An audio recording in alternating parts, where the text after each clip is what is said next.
আসসালামু আলাইকুম। আমি এখন বানাবো দারুণ মজার একটা করলা ভাজি। এটা একটা চাইনিজ করলা ভাজি, খুব সহজ রান্নাটা, কিন্তু খাইতে যে কী পরিমাণ মজা একবার বানালেই বুঝবেন। যারা সবজি বা করলা পছন্দ করেন একবার এইভাবে বানায় দেখেন, সাদা ভাতের সাথে দুর্দান্ত স্বাদ। তো আসেন দেখি শুরু করা যাক। আমি এখানে একটা করলা নিয়ে নিছি, বড় ধরনের যে করলাগুলো পাওয়া যায় আর কি। এর মাথাটুকু কেটে, এর গোড়ার দিকটুকু কেটে এখানে আমি মাঝখান থেকে এটাকে ফেড়ে নিব।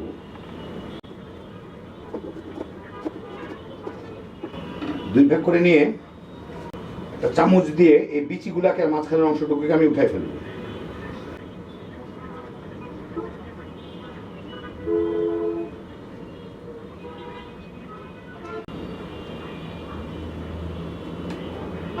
ব্যাস, এরকম করে নিলাম। এটাকে ওইভাবে নিই।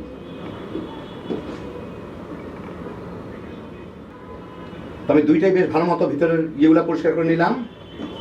এগুলাকে সরাই ফেলি। এখন এই করলাগুলোকে আমি পাতলা পাতলা করে কেটে নিব। পাতলা পাতলা মানে আমার যত যেরকম প্রয়োজন হয় আর কি, এরকম করে।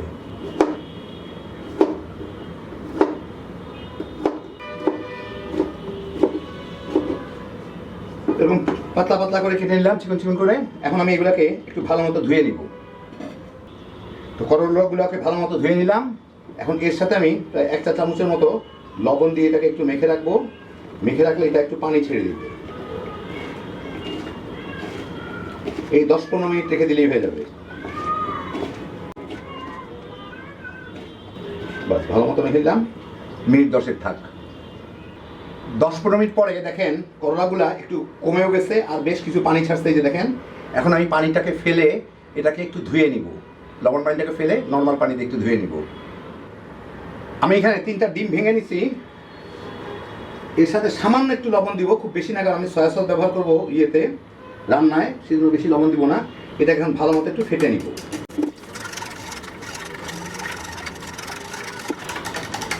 বাস, এখন আমি একটা কড়াইয়ে তেল গরম করে প্রায় 1.5 টেবিল চামচের মতো এখানে 4 কোয়া রসুন কুচি কুচি রাখছি, ওটা দিয়ে দিব। আমি কিন্তু হাই হিটে রান্না করতেছি। একই সাথে আমি এই করলাগুলা এইমাত্র পানি ফেলে ধুয়ে আবার পানি ঝরা নিলাম, ওগুলোও দিয়ে দিব। এর সাথে একটু হাই হিটে ভেজে নিব। 4-5 মিনিট ভেজেই দেখেন রসুনগুলো একটু বাদামি হয়ে গেছে। করলাগুলো কিন্তু মনে হচ্ছে সিদ্ধ হয় না, কিন্তু করলাগুলো কিন্তু সিদ্ধ হয়ে গেছে। যেহেতু আগে লবণ পানি দিয়ে পানিটা ফেলে দেওয়া হয়েছে, সেজন্য একটু শুকনো শুকনো টাইপের সিদ্ধ। যাই হোক, অসুবিধা নাই। এখন আমি এর মধ্যে দিয়ে দিচ্ছি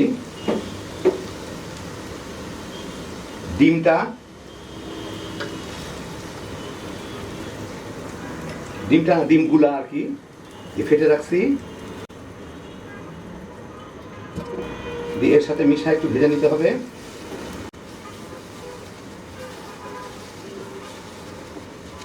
এখন ডিমটা একটু সিদ্ধ হয়ে গেলেই আমি এখানে দিয়ে দিব একটু সয়া সস। একদম মাঝখানে না দিয়ে একটু চতুর্দিক থেকে দিতে হবে, যাতে হালকা একটু গরম কড়াইয়ের সাথে লেগে হালকা একটু পোড়া পোড়া হয়। এখানে খুব বেশি না, 2 চা চামচের মতো দিলাম। খুব বেশি সয়া সস দরকার নাই।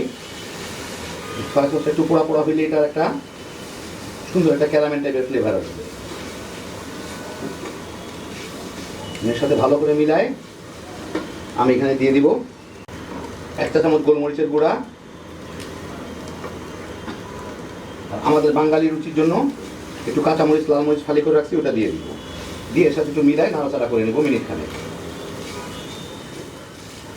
বাস, মিনিট খানেক ভেজে নিলাম। হয়ে গেল আমার দারুণ মজার চাইনিজ করলা ভাজি।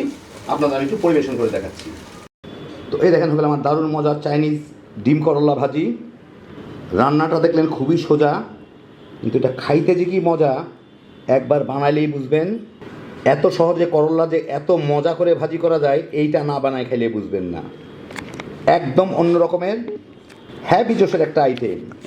যারা সবজি কিংবা করলা পছন্দ করেন, সাদা ভাত দিয়ে তামা তামা করে খেয়ে ফেলাইতে পারবে। আল্লাহ আপনাদের সবাইকে ভালো রাখুন, সুস্থ রাখুন, নিরাপদে রাখুন। ইনশাল্লাহ বেঁচে থাকলে আবার দেখা হবে। ফি আমানিল্লাহ।